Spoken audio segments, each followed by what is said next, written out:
and some of the others are gossip and color commentary. But in his discussion of the George W. Bush administration, Comey is far more revealing and highlights something crucial and hopeful about America: the role of lawyers and our legal culture. Many of the battles the Trump administration is having with the so-called deep state are actually reruns of battles from the Bush years. As Comey recounts in detail, after 9/11, the Bush administration put in place a surveillance program called Stellar Wind that Justice Department lawyers decided on review was illegal. In March 2004, Comey was Deputy Attorney General and filling in for his boss, John Ashcroft, who was ill. And Comey refused to renew the program. White House Chief of Staff Andy Card and White House counsel Alberto Gonzales decided to head to Ashcroft's hospital room to pressure him to sign the reauthorization documents over Comey's objections. On learning of this, Comey raced to the hospital and asked then FBI Director Robert Mueller to join him for moral support.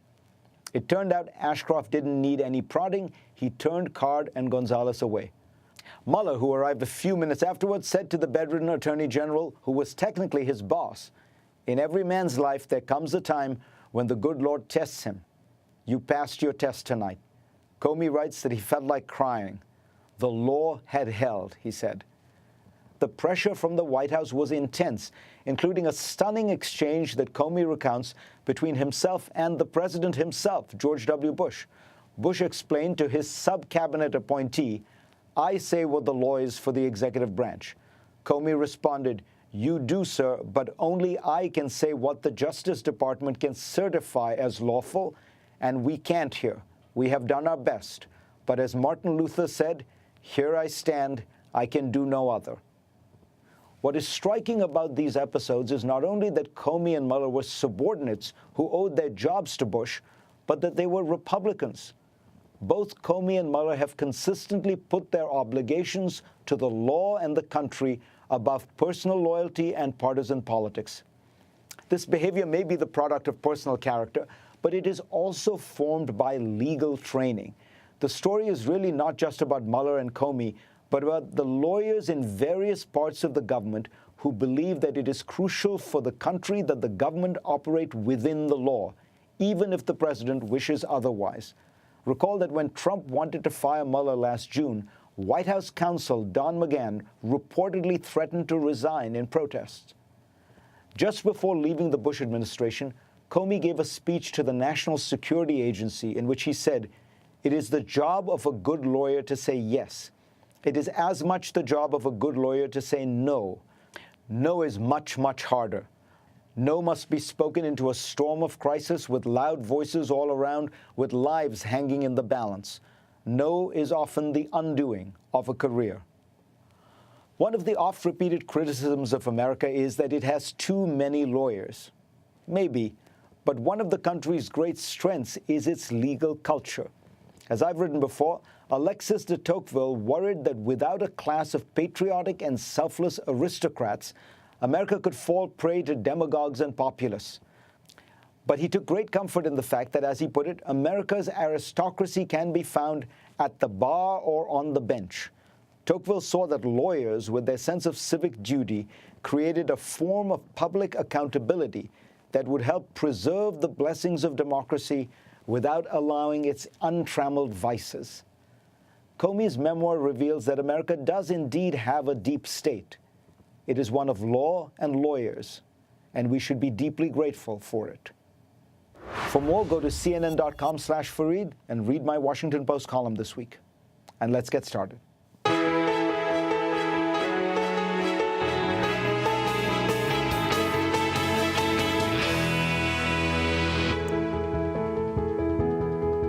On Monday, Ronan Farrow was awarded a Pulitzer Prize, arguably journalism's highest honor, at the ripe young age of 30.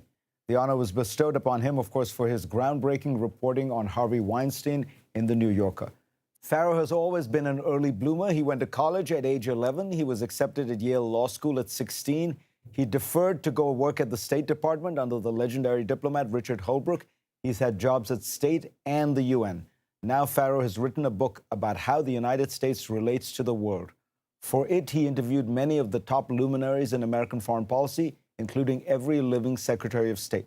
This is his first TV interview around the new book, War on Peace, The End of Diplomacy and the Decline of American Influence. Pleasure to have you on, Ron. It's a pleasure to be here, Fareed. At a time when there are these sensitive negotiations going on over North Korea, at a time when the Iran deal seems in peril, I think I want to ask you, what is the big problem you see with this, this sort of short shrift being given to diplomacy, with the State Department budget being cut? There are a lot of people who say, well, that's fine. The Secretary of State can go negotiate. The President can go and meet Kim. What is being missed here? America is undergoing a fundamental transformation in how it relates to the rest of the world. We have fewer and fewer negotiators and diplomats and subject matter experts on the kinds of complicated situations like Iran and North Korea that you just mentioned, and more soldiers and spies making policy. And in War on Peace, I talk about the ramifications in a very immediate sense in conflict after conflict around the world. So I look at, and when I was reading it, what I was thinking of is, with the Korean negotiations, there is a very complicated set of background material you need to understand. Those are the kind of details that area experts understand, assistant secretaries, deputy assistant secretaries understand. Is it your worry that that's the kind of texture that we're losing? Literally, you can see the loss of that texture when you look at the structure of the State Department. So there were two earlier diplomatic runs at a North Korea settlement. Under Clinton, where there actually were some concessions made on the North Korea side, then they cheated and it fell through. And late in the game, under George W. Bush and Condoleezza Rice. And Condoleezza Rice is one of the many secretaries of state to talk about that in this book. We talk at length about Chris Hill, the lead negotiator on those six-party talks at that point. When he attempted that, we had an entire North Korea unit at the State Department, experts who were steeped in this.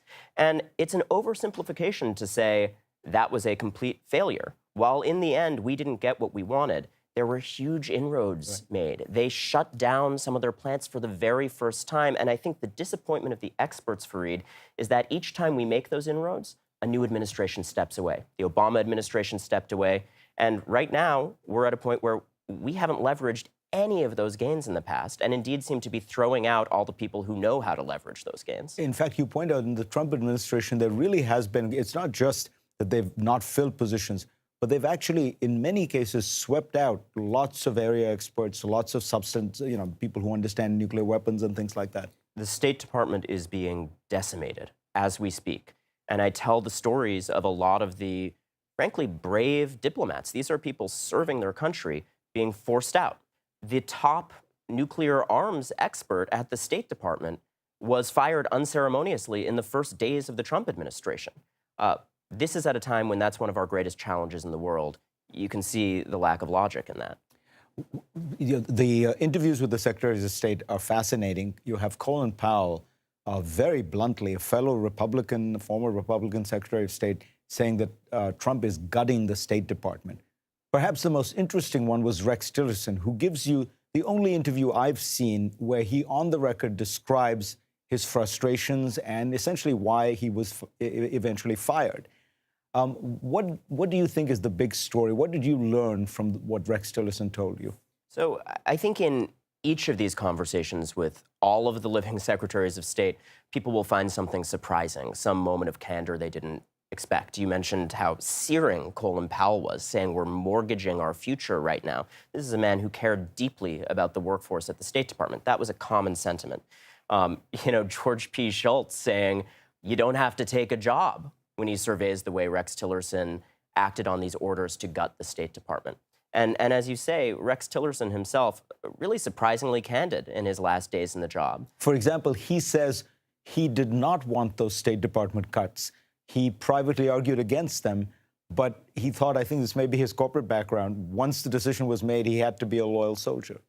He did, although he also said, look, I may have just been too inexperienced. He said when he started defending those deep, deep cuts to the State Department on the Hill, he had only been in the job briefly, and he might not have known better. He said, I think with hindsight, that maybe he would have done things differently. That seemed to be the suggestion throughout our conversation. He said something very peculiar, that he thought that Congress would increase the State Department's budget even though he was not requesting an increase. Which every other living Secretary of State I spoke to found astonishing. That's not how budget advocacy works with the Hill when you are the head of a government agency. But he said he thought going in that you could just ask them for less money and they'd throw more at you, which actually, in a bizarre set of circumstances, Fareed, he spent a year with Congress trying to throw money at the State Department and fight this administration and these cuts.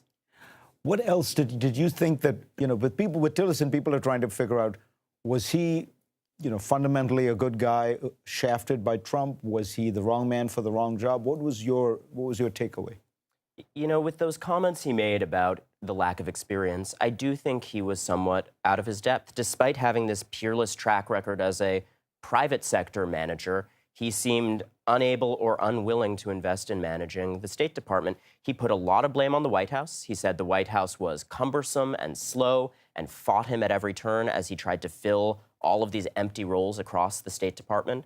There was a fair amount of passing the buck, but ultimately he took on that job, and I think it will stand as one of the most devastating and brief tenures of a Secretary of State ever. You clearly are in love with the process of diplomacy. You talk about following Richard Holbrooke around as he was negotiating with various warlords and the Pakistani government. And is it your sense that that kind of thing is just not valued anymore in America? Well, I'd be careful to say, I don't think that this book is in love with diplomacy. I think it views some very real problems in diplomacy with clear eyes. No one is arguing that America's diplomatic and development apparatus is without need for reform. It is a stultifying bureaucracy. I saw it firsthand. It's broken in a lot of ways.